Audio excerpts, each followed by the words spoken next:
We are looking at Italian Rapier and Dagger quick fundamentals. So if you primarily work with single rapier, or you already work with rapier and dagger, but you want to get better at using your dagger more actively, this is the right video for you. So it assumes some understanding of rapier to begin with. Today I'm using my Sigi rapier and my Regenier sail dagger. Let's jump into stance. So typically I'd ask you to open your feet 90 degrees, take a natural step forward, tuck in your hips, and center your weight evenly over both legs with your non-dominant shoulder pulled back. This is how you start out with single rapier. For rapier and dagger, however, I'm going to tell you to pull your back leg forward, which enables you to square your shoulders off.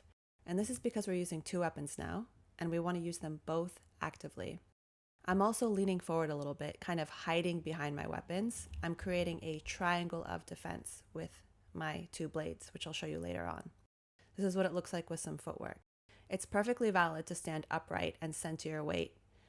This does kind of pull your dagger back naturally, making it more defensive, which is just a different way of fencing. We're going to look at both and compare them. So let's talk about that, reactive versus proactive dagger fencing. By reactive, I mean that you have your dagger pulled back, you're using your rapier as your primary weapon, initiating with the rapier, and then using your dagger to parry if it's a riposte or an initiation from them, but it's not proactive dagger fencing. By proactive, I mean that you pull your dagger forward. It's as important, if not more important, than your rapier. Often you're using it to remove the threat before even initiating the attack with the rapier yourself. We're going to do drills looking at this specifically. Let's look at how to use the dagger specifically. So I'm always using a thumb grip. I can't think of any other way to hold a parrying dagger. And this is primarily because it gives you good control, and you want that for minute detailed movements, and also it gives you strength in the parry. So you can hold your blade upright or angle it forward and create a sort of triangle together with your rapier, as I mentioned before. That's more defensive. When you have it upright, you're ready to swipe away the blade. Make sure you're swiping from the wrist only. If you use your whole arm to move the blade up, you are just creating an opening, which unless you have a plan, you don't want to do that unintentionally. So practice swiping using just the wrist. That is for when the attack comes on the outside line of your dagger. Okay, you want to have your crossguard in front of you. You're ready for the second, third attack. When their blade comes on your inside line from your dagger, however, you want to push the blade away. If you just flick the wrist, you risk the blade going back down onto your leg or something. You want to push it completely past your body. So we flick to our outside and we push to our inside. That goes for both the upper and the lower quadrants. So I want you to practice doing all four of those, flicking away to the outside and pushing to the inside, both the upper and lower quadrants. Outside, outside, push inside, inside, making sure the blade is completely past your body by the time they commit to the attack. So do that a million times. I'm using footwork here to make sure my body is also offline from their incoming blade. Go ahead and pick up your rapier and let's look at the triangle, which I mentioned a couple of times already. If you pull your dagger forward and align your tips of your weapons into a sort of a triangle shape, you close off the center avenue. If you open your blades up, you invite them to attack down the center line, which is good if you have a plan. What I like about keeping the tips together is you can control where you invite them to attack. So you kind of have an idea of where they're going.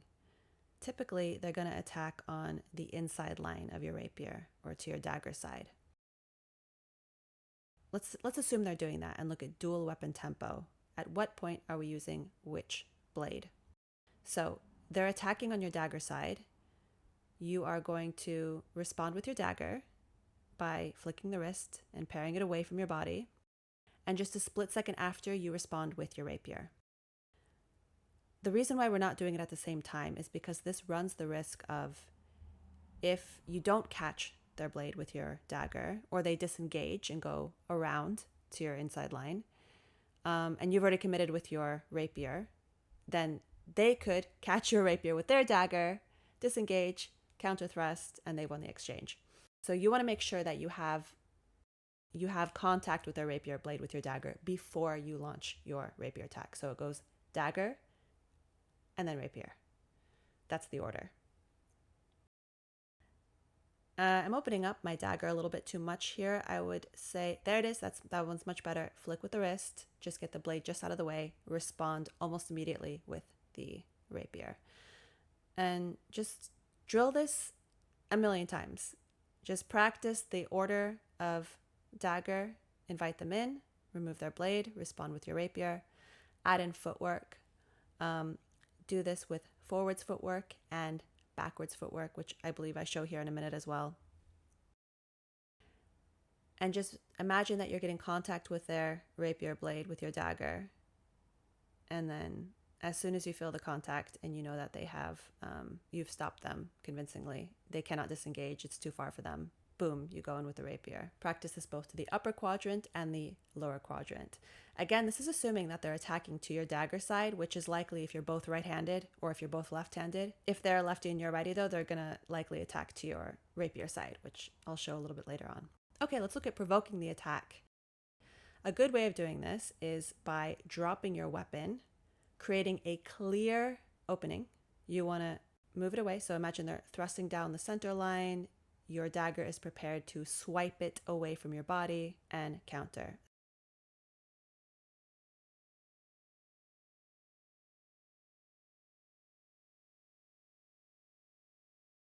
This is the opposite of kind of going in and grabbing their blade, which is what I typically do. If you want them to come to you, you got to create a convincing opening.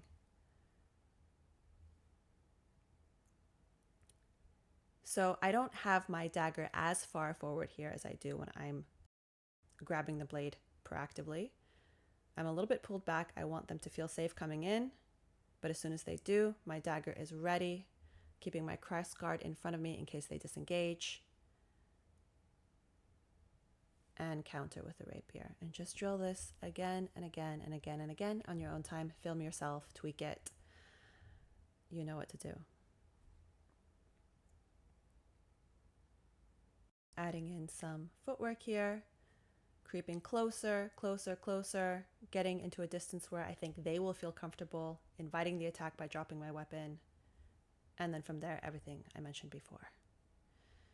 Practice swiping both upper and lower quadrants, forward and backwards footwork.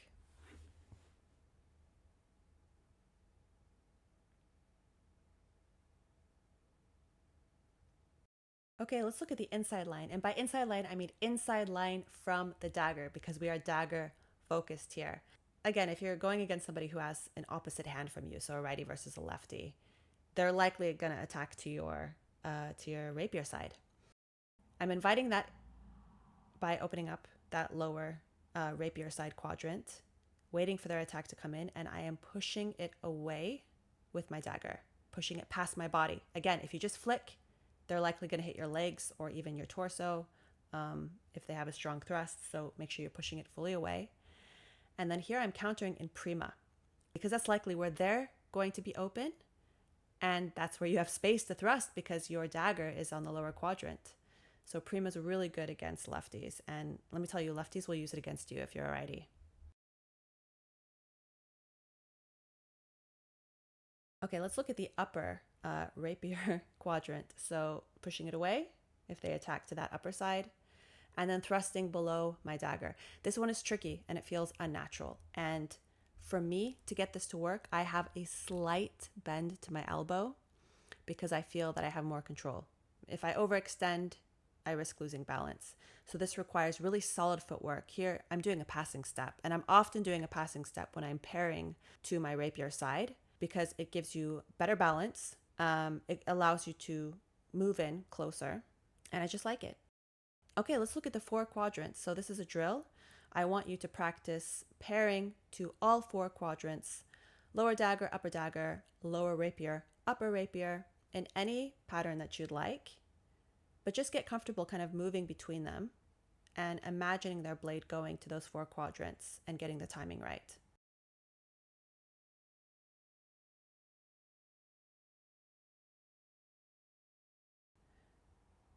Okay, let's look at a more proactive dagger. And I touched upon this earlier. which is going in and grabbing their blade, not waiting for them to come to you. This is how I like defense. It's my bread and butter. I have a very aggressive stance, forward leaning, and I am going in and I am looking for their blade. So if somebody's holding just a typical rapier stance, they're not even coming in for the thrust. I'm not even inviting them. I am just going into their space. This often makes them uncomfortable, right?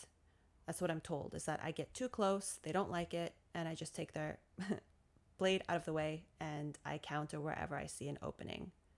This also works with a passing step if you really want to close the distance fast.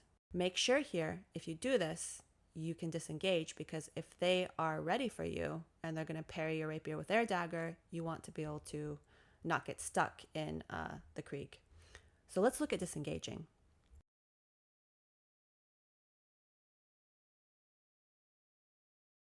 That's a likely situation, right? What I just showed. You parry with your dagger, they parry you with their dagger, and you're just kind of like both opened up. So what you want to do is disengage with your rapier. You parry with your dagger, they go to parry you. You switch from outside line to inside line, or inside line to outside line, and you move into secunda or quattro, depending on where their blade is, right? Because you want to be able to displace their dagger.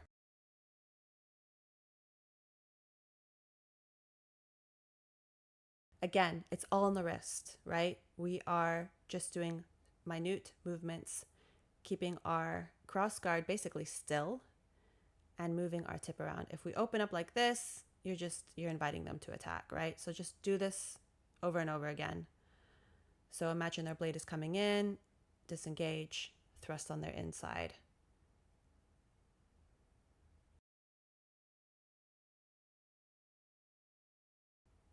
So practice both secunda and quattro here.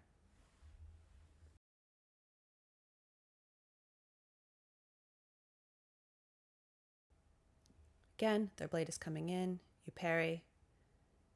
This is really good with a feint as well. So you feint like you're gonna, for example, thrust their outside line, and then you disengage and go into their inside line.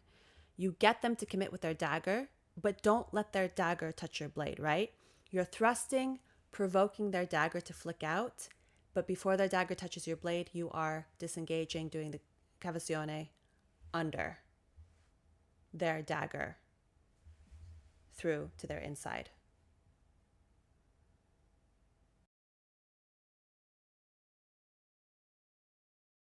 Pick your dagger back up.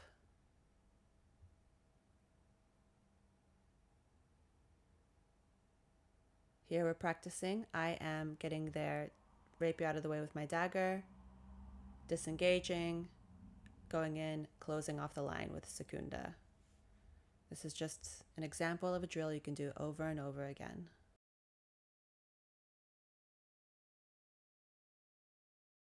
All right, that's all for now. Thank you so much for following along. I hope you learned something. This is new to me, so I would really appreciate your feedback. If there's anything specific you'd like to see, feel free to DM me or comment below and let me know what you want, and I would be happy to make a specific video for you.